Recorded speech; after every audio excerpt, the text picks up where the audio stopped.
In this video, I'm going to show you how to change the bottle on a water cooler. The type of cooler that I have is a top-loading bottle water cooler. Step 1.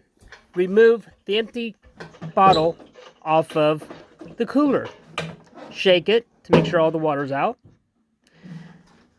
Next step, remove the little sticker off of the new bottle. Lift the bottle and place the jug on top of the cooler. Press down.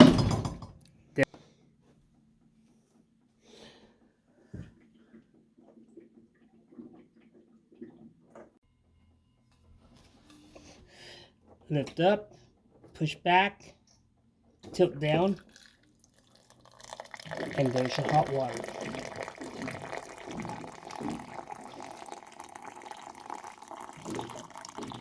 Let go, cannot. And for the cold, you just dispense it down.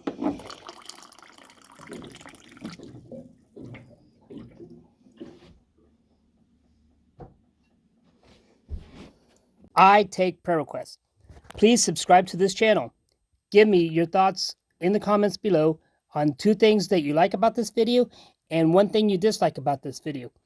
Please press the like button and share this video with your friends and family.